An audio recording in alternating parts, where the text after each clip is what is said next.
ओम ज्ञानतिमिरन्धस्य ज्ञानञ्जनशलाकया चक्षुरुन्मिलितं येन तस्मै श्रीगुरवे नमः।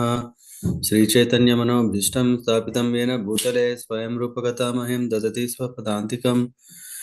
वन्देऽहं श्रीगुरुश्रीयुतपदकमलान् श्रीगुरुन् वैष्णवांश्च।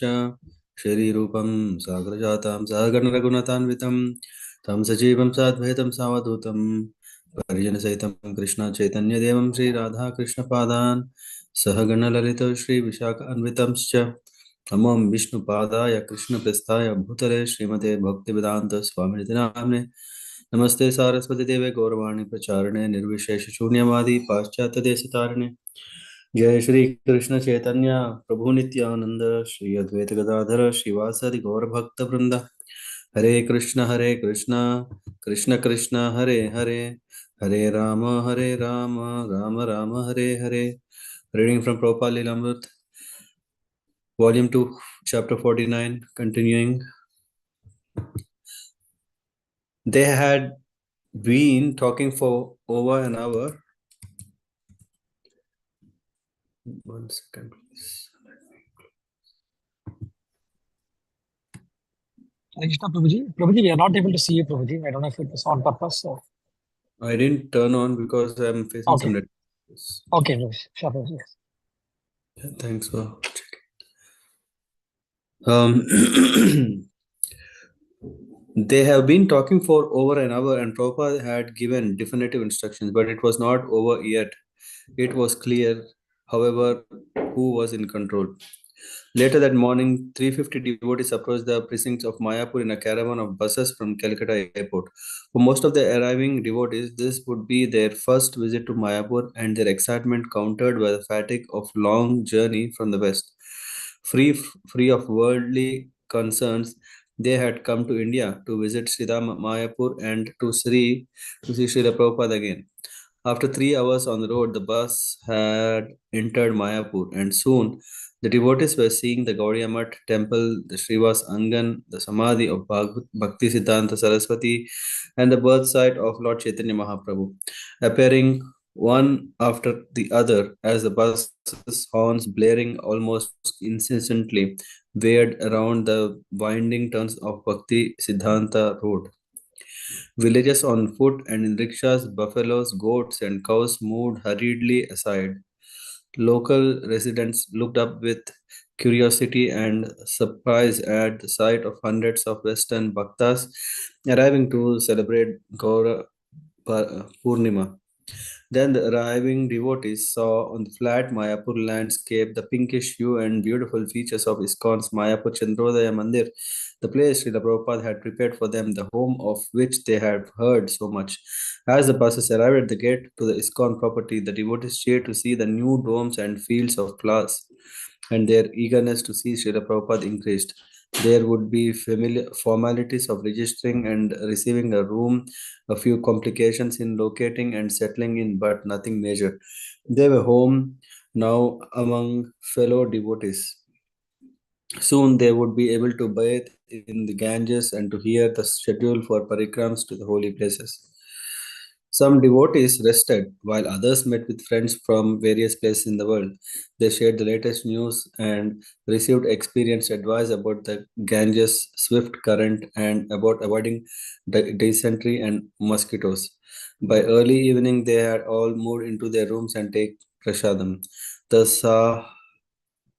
Shahnai musicians in a small room above the entrance gate began playing an evening raga. The sky darkened and the devotees began gathering in the brightly lit temple room for a gigantic kirtan. These devotees had been working very hard in various cities throughout the world, and coming to Mayapur was like a reward for their austerities and patient service. Now they could relax and enjoy spiritual life with no responsibility other than to worship the deities, to see and hear Srila Prabhupada, to chant Hare Krishna, and to simply be Krishna conscious in the eternal abode of Lord Chaitanya. These devotees had been working very hard in various cities throughout the world, and coming to Mayapur was like a reward for their austerities. Oh, sorry. When Prabhupada heard that now almost 600 devotees were gathered in his Mayapur place of worship, he was very pleased. He inquired whether the prasadam and accommodation were sufficient and whether there would be a full schedule of engagements for everyone. Otherwise, he said, if the devotees remain idle, they would get sick or would gossip. He said everyone should simply chant Hare Krishna, go on parikrama, and engage in Krishna Katha. Some of the new arrivals, especially temple presidents, were drawn into schism regarding grihasthas and sannyasis. Now that all the temple presidents were together, they called for a special meeting, rallying together in their discontent. They disliked the resolutions restricting the place of grihasthas in ISKCON, and as they spoke and compared opinions, they found a particular focus for their grievance. Most of the objections were coming from North American temple presidents and were aimed at Radha Damodar traveling Sankirtan party led by Tamal Krishna Goswami. The conflict had been building for almost a year, ever since Tamal Krishna had formed the Radha Damodar party. Within that year, the party had grown to about 150 men traveling all over North America and distributing Srila Prabhupada's books.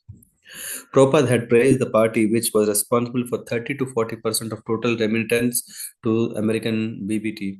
Men on Radha Damodar party lived with spiritually advanced sannyasis. They developed traits of austerity and detachment and had an enthusiasm for remaining celibate without a need for marriage. The Radha Damodar party broke all records for book distribution and outdid all other zones and temples. An elite army of Sankirtan soldiers, they were the recognized world leaders of book distribution. More than 80 men of the party had arrived at the Mayapur festival and they were given a special reserved section in the best building for their residence. But in their zealousness for renunciation and Sankirtan leadership, some of the Radha Damodar brahmacharis had developed a condescending attitude toward temple life and householders. This materialistic conception had reached the point where some men were judging the worth of a devotee on the basis of whether he wore white cloth as a grihastha or saffron as a sannyas or brahmachari. Anyone in white could not be a spiritually advanced devotee. At least this was the misconception that the temple presidents felt that developed among some of the more immature members of Radha Damodara party. The greatest grievance, however, was more practical than philosophical. The presidents claimed that the Radha Damodar party was stealing men from the temples. The temple presidents compared stories and cited numerous instances to prove that men had been lured from their services in the temples to join the Radha Damodar party. The philosophy that sannyasis were superior to grihasthas, the president said, was being used in an opportunistic way to convince men, the very best brahmacharis, to give up their posts in Prabhupada's temple and join the Radha Damodar group. This often caused serious difficulties. The temple presidents considered the preaching of Radha Damodar party to be unbalanced and selfishly motivated. So acute had the disagreement grown that some temples have forbidden the Radha Damodar party to visit, and some have banned Radha Damodar sannyasis from lecturing to the temple. The Radha Damodar men, however, saw their restrictions as further proof of householders' small mindedness and attachment. Srila Prabhupada bid his time on the volatile issue and went about his duties, receiving guests and supervising the management of Mayapur temple and the festival. He was lecturing daily in the temple and satisfying everyone. To his servants and secretaries, however, he revealed that the Shiism was causing him anxiety, that the temple presidents were angry, disturbed him, that the temple presidents were angry, disturbed him. One afternoon, he could not even take his nap because of worry. This is a very serious thing, he said to Harishauri during the massage. This difference of sannyas and grihasthas, everything will be spoiled. Harishauri compared the president's Shiism to the Shiism that had destroyed the Gaudiya Math. Shiism. Another time, when sitting in his room, Prabhupada picked up a decorative bookmark a brahmacharini had made for him. Such nice service, he said. How can it be refused? I have never stopped them serving simply because they are women. Rameshwar came to Prabhupada's room and showed him some of the recent BBT publications. They discussed their business, turning at last to the sannyas grihastha issue. As Rameshwar began to offer his opinion, Prabhupada asked that other available sannyasis and GBCs men come in for the discussion. Rameshwar was championing the temple's cause, relating some of the financial and practical problems the temples were experiencing due to losing men to the Radha Damodar party. When men left, then book distribution declined in those temples. In the face of heavy propaganda for joining the traveling bus parties, how could the loyal temple devotees remain satisfied collecting money mostly for maintaining the temples without being able to afford to distribute books? The temple devotees also wanted to have the ecstasy of book distribution, but that was because becoming increasingly difficult due to the crippling tactics of the traveling bus parties. Rameshwar asked Srila Prabhupada to clarify the philosophical misconception that grahasthas were not advanced enough to manage the brahmacharis. Prabhupada mentioned the sannyasis, Chota Haridas, whom Lord Chaitanya had rejected for only slight association with a woman. Yet Lord Chaitanya had embraced a grahastha, Shivananda Sen, on learning that Shivananda Sen's wife was pregnant. Prabhupada said that although Lord Chaitanya's relationship with his sannyasis was different than his relationship with his grahasthas, both were transcendental. The grahasthas were encouraged to perform family duties and raise Krishna conscious children. Addressing the sannyasis present, Prabhupada said that for them to be dwelling so much on activities of householders was inappropriate. It meant that the sannyasis were thinking about sex more than householders were. If the sannyasis were thinking all day long about married life, they would become contaminated. Prabhupada then told a story to illustrate his point. Once two Brahmanas were about to cross a river when a lady appeared in need of assistance in crossing. So one of the Brahmanas offered to carry her on his back. The other Brahman was shocked but refrained from saying anything. After crossing the river, the lady thanked them very much and went her way. The two Brahmanas continued walking, but for hours the other Brahman continued to talk about the incident. You let that woman climb on your back, touch your body, he said, and he continued talking. Finally, the other Brahman corrected him. I carried her on my back for 10 minutes, but you have been carrying her on your mind for 3 hours. The temple president selected Jayadvaita, a brahmachari expert in Krishna consciousness philosophy, to present their case before Srila Prabhupada. Some of the GBC members holding the same views also went, and since much of the opposition was against Radha Damodar party, Tamal Krishna Goswami also came to defend his party. The many members of Radha Damodar party who had come to Mayapur looking for spiritual bliss after a year of demanding Sankirtan service were hearing themselves criticized and wanted to retaliate. The jubilant spiritual atmosphere of the festival was threatened by a political rift. Jayadvaita explained to Prabhupada that the temple presidents felt the propaganda that grahasthas were incompetent to lead brahmacharis on acting actually just a device. The real issue was men and money. By telling the temple brahmacharis not to work under grahasthas, Radha Damodar sannyasis were able to lure the men from their authorized service in the temple. Tamal Krishna agreed that if such false ideas were circulating, then they should be stopped. But he maintained that his party was not actually perpetrating such a philosophy. Acquisitions passed back and forth before Srila Prabhupada, who then delivered his opinion. The standard should be not discrimination between grahasthas and sannyasis. We should simply see according to the advancement in Krishna consciousness. Ye Krishna Tattva Veta se Guru hai. This principle should be followed by his advancement in Krishna consciousness. Falena parichiyate, judged by the results, not by the dress. We can see his position. By making party politics, everything will be finished. Regardless of social status, anyone who knows the science of Krishna consciousness is qualified to become a spiritual master. Chaitanya Charitamrita, Madhya Leela 8:128. Prabhupada said a brahmachari generally assisted a sannyasi, and a sannyasi was a preacher. The grihastha is also appropriate man to take care of the temple. So, if a brahmachari wanted to travel with a sannyasi, therefore that was all right. But if he has a responsibility, said Prabhupada, he must stay. The real point, he said, was that devotees should all think of themselves as servants of six Goswamis. The whole problem before them was caused by forgetting we are servant of Krishna. It is not that a particular service is especially for a grahastha or a sannyasi. Prabhupada continued. He must be Krishna Das. A servant's service is judged by the results. Why this party and that party? Hey Krishna Tattvaveta, say Guru Khaya. Bhakti Vinod was a grihastha. Bhakti Siddhanta was a sannyas. Is one better than the other? No. So there should not be threatening. We are now worldwide organization. Prabhupada repeatedly quoted the verse Kiba Vipra Kibanyasa Sudra Kenanaya Ye Krishna Tattvaveta Se Guru Haya, thus dispelling the contention that ashram determines the quality of a devotee. Whoever knows the science of Krishna, whoever is fully engaged in the service of Krishna, Prabhupada stressed that that person is a pure devotee.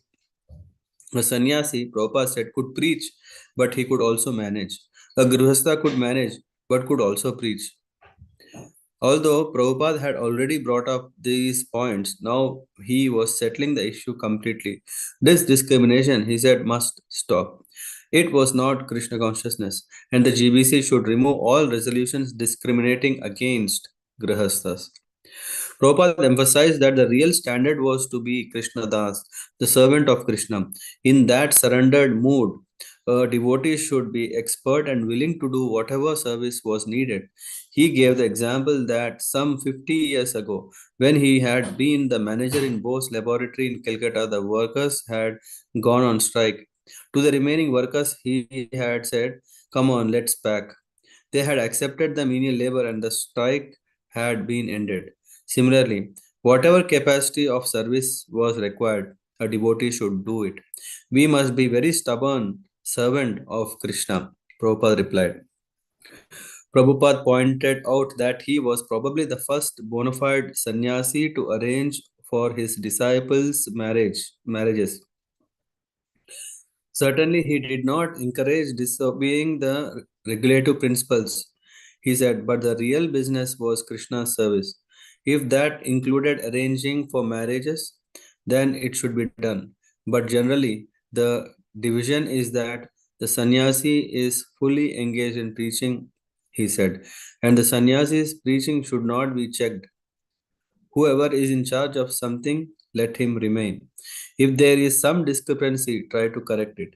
In every rumor, there is a grain of truth.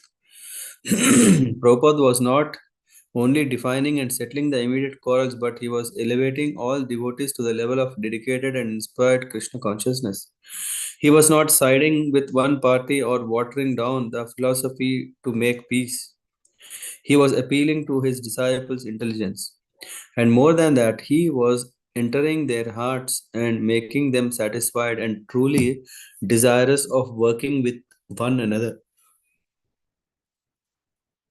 When Srila Prabhupada stopped speaking, he asked for a response. Jayadvaita said he thought the presidents would be completely satisfied with Prabhupada's decision. Tamal Krishna said that the GBC would also be satisfied and that everyone, by Prabhupada's grace, could now go forward with right understanding.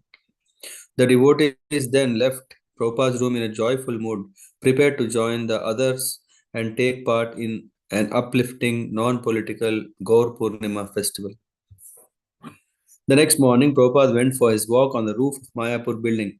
As soon as he began circumambulating on the roof, at least 2 dozen devotees, mostly temple presidents and sannyasis, joined him. The temple presidents felt victorious. Their positions were vindicated and the misunderstandings of the philosophy had been straightened out. Now everything was proper. The whole affair had increased the devotees' faith in Prabhupada and in the wisdom of following his order without false prestige.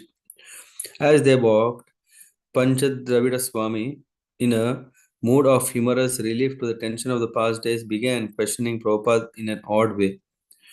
Srila Prabhupada, he said, there is one thing I don't understand. In Chaitanya Charitamrita, that story of Sakshi Gopal, the deity who came to witness for the young Brahmana, so the young man was serving the old Brahmana. And then the old Brahman promised the hand of his daughter in marriage. And then the deity came to bear witness. So, if he was such a pure devotee, why did he call the deity to come such a great distance just so he could become married? Why didn't he want to remain single? And why did he make the deity come just for his marriage? It was not only the words but the way Panchadravida said them, jesting in the role of an overly critical sannyasi. And Prabhupada immediately entered the joking spirit. We are not against marriage, we are against illicit sex. But because no woman would have you, now you are saying that no one should marry. Just see the psychology here. The devotees began to laugh wildly. This is the sour grapes philosophy, said Srila Prabhupada. Because no woman will have you, nobody wants you. Therefore, you are feeling this rejection and thinking that nobody should get married. On the morning of Gaur Purnima, the appearance day of Lord Chaitanya Mahaprabhu, Srila Prabhupada lectured on a Bhagavatam verse spoken by Prahlad Maharaj to Lord Nrsimhadev. The verse Bhagavatam 7:9-38 indirectly refers to Sri Chaitanya Mahaprabhu's appearance. In this way, my Lord, you have appeared in different incarnations as human beings, as animals, as great saintly persons, as demigods, as a fish and a tortoise. In this way, you maintain the whole creation in different planetary systems and kill the demonic principles in every age. My Lord, therefore protect the principles of religion. In the age of Kali, you do not assert yourself as Supreme Personality of Godhead. Therefore, you are known as Three Yuga, or the Lord who appears in three yugas. Seated comfortably on his Vyasasan, Srila Prabhupada looked out over his reading spectacles and at the long hall full of seated disciples. Two devotees fanned him with big chamar whisks. The many glass chandeliers sparkled. At the opposite end of the hall stood the forms of Radha Madhava and Lord Chaitanya. So here is a very specific statement about Sri Chaitanya Mahaprabhu, said Prabhupada. He is avatar. Chaitanya Mahaprabhu is the same Supreme Personality of Godhead, but he is Channa. Channa means covered, not directly, because he has appeared as a devotee. Srila Prabhupada explained why the Supreme Lord appeared in Kali Yuga as a devotee. When Lord Sri Krishna appeared, he ordered everyone to surrender to me, but they took it. Who is this person asking like that? What right does he have? Why shall I give up? But God Himself, the Supreme Being, He must order. That is God. But if you think otherwise, who is this man? Why is he ordering? Why shall I give up? The whole process of Krishna consciousness is submission, surrender to Krishna. Srila Prabhupada explained, but the way to surrender to Krishna is to subject to his devotee, to submit to his devotee, his representative. So Sri Chaitanya Mahaprabhu appeared this day for giving mercy to the fallen souls who are so foolish they cannot take to Krishna consciousness. He is personally teaching them that this is Kirtan. Later that morning, Prabhupada came down to the temple room again, this time to perform initiations. 15 devotees were receiving Brahmanical initiation, 25 were receiving first initiation, and 7 men were receiving sannyas. Again, Srila Prabhupada quoted the verse that had become a theme for the festival. Kiva vipra kiva nyasi shudra kenanaya.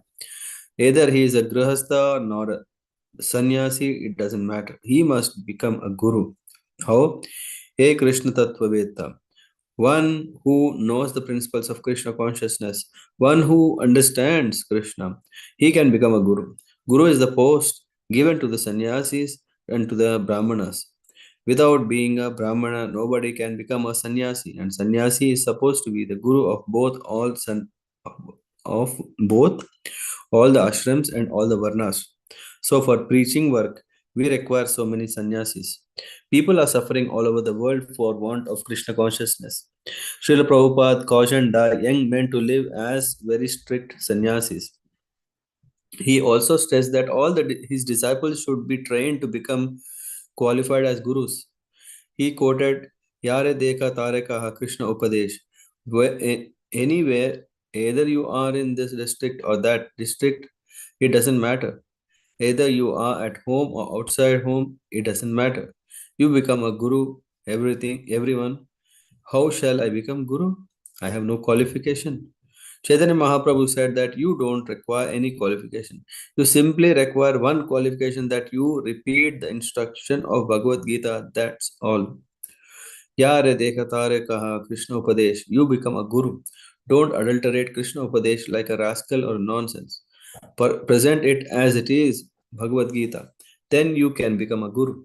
You can become a guru in your family, you can become a guru in your society, your nation, wherever you are. And if it is possible, you go outside and preach this mission of Bhagavad Gita. Therefore, our movement's name is Krishna consciousness. Whatever Krishna says, you accept and preach. You become guru. On Gaur Purnima day, everyone fasted until moonrise, and most of the devotees walked down to the Ganges to bath. Jay Patak Swami told them that according to Shastra, whoever baths in Ganges at Mayapur during Gaur Purnima would become liberated from birth and death. In the early evening, pilgrims began arriving in great numbers. From all over the West Bengal, people yearly visited the temples in Mayapur, especially the birth site of Lord Chaitanya Mahaprabhu, and more recently ISKCON's Mayapur Chandrodaya Mandir. In Calcutta, people had seen billboards advertising the ISKCON Gaur Purnima festival, and by word of mouth, tens of thousands of villagers had heard about the longest building in West Bengal and the golden deity of Radha Madhav.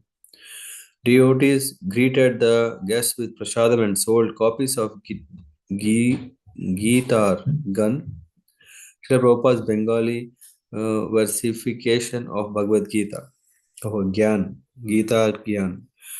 By night time, long streams of people were flowing in and out of the front gates. The crowd raised a cloud of dust, and the air filled with sounds of rickshaw bells, women singing, friends talking, and the amplified kirtan emanating from the temple. Most of the visitors walked through the temple, visited the photo exhibit, and they stayed for a while, watching the kirtan or the theater performance at the outdoor pandal stage. Although the number of visitors approached the 100,000, the scene remained peaceful as people moved along without pushing or hurrying, observing the customary respect of visiting a holy place. Dhruvanath. The most ecstatic highlight of the festival was when, after greeting the deities in the morning, Srila Prabhupada would circumambulate the temple. There was a bell on either side of deity room, and as he circumambulated and Prabhupada came to the bell, a devotee would hand him the rope. As the devotees chanted and danced ecstatically, Prabhupada would pull the bell in time to the kirtan, and at the same time he would raise his left hand to indicate that devotees should chant and dance more and more. Anaka, Anaka Dundubi. Srila Prabhupada would sit on the veranda looking over all of Mayapur. I saw him watching some boys herding their cows. He was absorbed in watching the whole place. Then someone gave him a little pair of binoculars, and he would look out across Mayapur with one finger up in the air. He looked like a general. He was looking across to Bhakti Vinod Thakur's house, and then he spotted the birthplace of Lord Chaitanya. He looked at it very closely, and then he said, "Almost no men. They have no men." Satsvarupa Das Goswami. One day, Prabhupada called in the GBC members. It was the afternoon, and it was in the afternoon, and we could see he was feeling very blissful. He was hearing the kirtan in the temple. He said everyone should come to Mayapur and chant 24 hours a day. He said, there is no much room here. The morning class is so nice. Prahlad Maharaj's instruction a million years ago, a 5-year-old boy was speaking. The chanting, according to Bhakti Vinod Thakur's, is the only solace. It is nothing material. Chanting. Ajamil came, called the name of Narayan and was saved. Prabhupada said that batches of devotees should come to Mayapur and so Mayapur so that there should always be 500 men present. Then a devotee said, in America they are trying to chant more, 12 hours a day, trying to get a 24-hour Kirtan schedule. Yes, everywhere, Srila Prabhupada said, this chanting should go on. Instead of meetings, resolutions, dissolutions, revolutions, and then no solutions, there should be chanting. Gopavrinda Pal. I had guard duty, and Prabhupada would get up around 12 midnight or 1 1 o'clock. He would be upstairs, and I would be one floor below. He was standing a lot, pacing back and forth on the balcony. I couldn't see him, but I could see his shaven head silhouetted. He was walking about 10 steps one way and then 10 steps the other way. I had a 3 hour watch and I sat there chanting my japa and watching Prabhupada's head go back and forth. Sometimes I could hear when his chanting was louder. I was reminded of Bhakti Siddhanta Saraswati because Srila Prabhupada described many times the balcony where Bhakti Siddhanta Saraswati paced back and forth, envisioning and considering how to spread the Krishna consciousness movement. So Prabhupada was also pacing and thinking how to spread Krishna consciousness. Anaka Dundubi. In Prabhupada's room on the wall, there was a beautiful sandalwood carving of Radha and Krishna, just like on the Krishna book cover, with Radha and Krishna standing. Radharani with her arm around Krishna, holding his flute, and Krishna holding his cap around her. When there weren't any guests for darshan, Prabhupada would just sit and look at that picture. He loved it very much. When I would take his garland up to him, he would wear it during darshan for about an hour and a half. Then, after darshan, he would get up and go to the bathroom after first taking the garland off. Then he would come back and give the garland to Radha and Krishna. A number of times I gave him garlands made of very fragrant little white flowers that Jananivas would give me. Prabhupada used to take that garland and put it on Radha Krishna in such a beautiful way. It was the perfection of deity worship, the way he put that little garland there. Jananivas. Just before Prabhupada left, I came up and I asked him, frankincense, Srila Prabhupada? There was no one else in the room at the time and he was just chanting japa sitting in his room. I started to fill up the room with smoke from frankincense. Smoke was coming out everywhere and Prabhupada kept the windows closed. He looked up and said, this creates such an atmosphere of spiritual understanding. This is so nice, so nice. Then he started chanting again. Pushta Krishna. When Prabhupada was finally finished conducting the Mayapur festival, I asked him if he was tired. Prabhupada said, what tired? So many people are coming and hearing about Krishna. When preaching, you feel refreshed. Srila Prabhupada ki jai.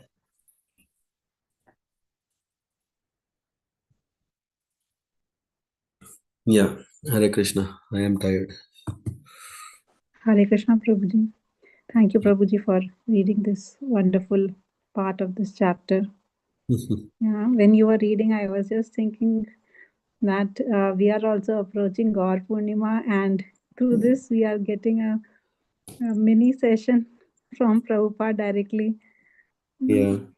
I leading think up to the somehow, occasion. somehow all every session, somehow it connects to what is happening, right? Yes, And this is also like we are reading about Mayapur Yatra, and in 2 weeks we are also having Vrindavan Yatra, right? In 1 week. yes, So yes, all of Prabhuji. us are going there. What should we do? Yes. Yeah, And yeah, Prabhuji, I also liked one more part where Prabhupada was resolving the differences na, that Grahastha and this. yeah, So I really like that when Prabhupada started, he started saying, oh, this is Kali Yuga, so everyone is bound to make mistakes and all that. But towards the middle part and end, he was again back to the philosophy and he was telling the correct point. Malam, Yeah, that not way I compromise. really liked how Yeah. Prabhupada, like when both parties were there, and then how he was just presenting it. So Yeah, yeah, and also everyone had full faith. Yeah, it's not like, okay, Prabhupada was not really hesitant to tell. Yeah, he was only worried, but he was not correct. hesitant because he was looking for the right time to, yeah, to let everyone understand. Yeah, Yes, yes. So yeah, yeah, Prabhuji, very nice. It was like as if we are also with Prabhupada for this festival. yeah, yeah. Nice festival time. Gaur Purnima festival is coming up. Yes. Thank you, Prabhuji, once again. Yeah, thank you, Mata. Yeah. Anyone else want to share your feelings from today's session? Hare Krishna, Prabhuji. Yes, Prabhuji, it was very wonderful to listen all the devotees from all around the world, many Yeah, buses, and yeah. they came for the celebration. The atmosphere was very surcharged. Yeah, Yeah. everything I was think I done. was telling to Rupa yesterday, and even today we were discussing. So eventually, if we have to do yatra in Vrindavan, we may need a bus. I think we are already crossing 20 plus. Yeah, the gathering that we are having, right, in Vrindavan, Yeah, it is already 20 plus devotees. So we may need a bus if we want to do a yatra out. No more, no more cars. Yeah, not even more a small tempo. Yeah, we may need a bus if we want to do. You know, na the personally, Mataji, the buses where we went with Maharaj, na Yes. capacity. I think yeah, we can fill one bus. Yes, sure, Prabhuji. That would be so nice. Yeah. yes, Prabhuji. Also, it Hmm. was yeah, wonderful that one Prabhuji, Anakdundubi Prabhuji, he was he was scarred and he could see 3 hours. Hmm. Prabhupada chanting continuously. That was Hmm. wonderful. That at midnight, hearing in the very Nice. sound and only the voice, voice of Prabhupada chanting. Right. Another thing also is, yeah, I thought maybe Satish Prabhu may would have liked it, where the the temple presidents they nominated Jayadvaita Maharaj to go and speak with Maharaj. Yes, Prabhuji. I was Hmm. I was hearing about that Prabhuji, so it was very Yeah, nice, Prabhuji. yeah. Maharaj So Jayadvaita Maharaj Prabhu was not part of this Radha Damodar Sankirtan. interesting thing is that though he is a sannyasi, right? I mean, of course, at that time he is brahmachari. He was also, I think, resonating with what Prabhupada mood was, yeah, in terms of understanding that everyone who is serious servant of Krishna, doesn't matter which ashram and etc. And he had also concern about what is the other party doing, which is harming the spirit of the temple. So a mini Prabhupada there.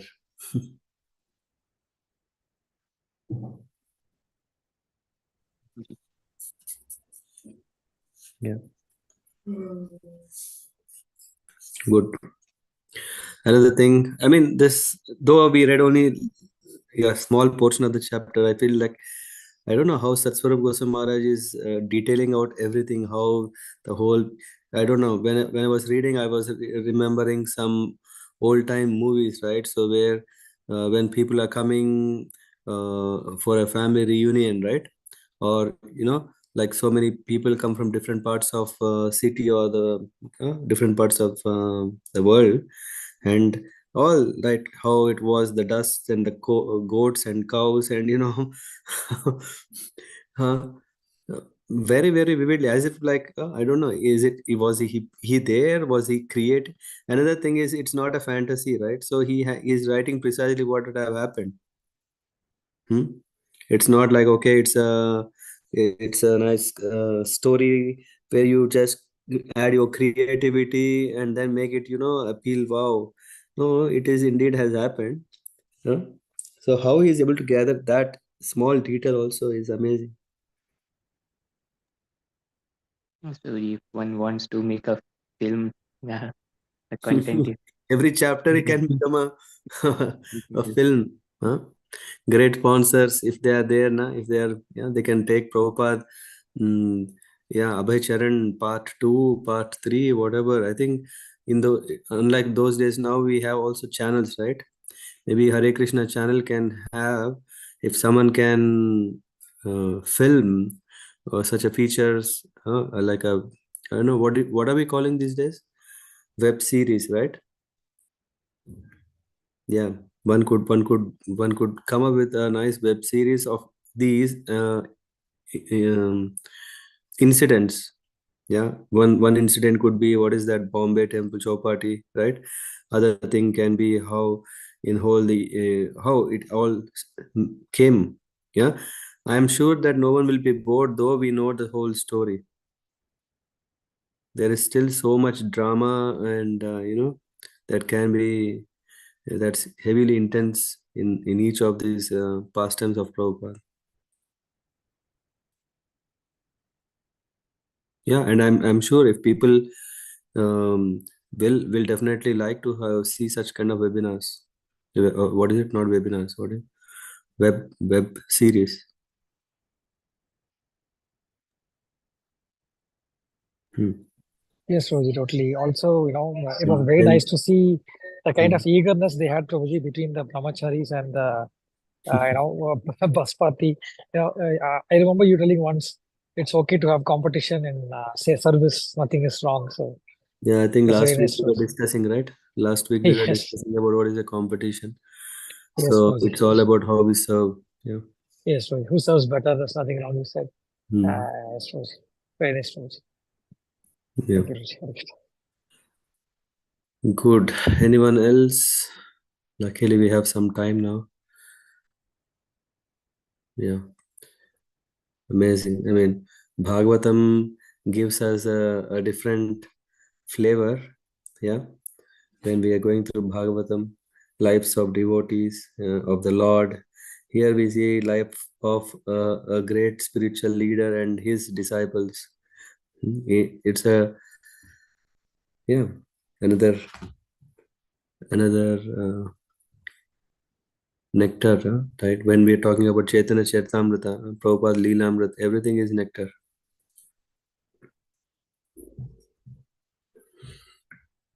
Okay. Okay, then. Thank you very much for joining, and have a nice evening. Talk to you tomorrow, hopefully. You remember? Let me stop.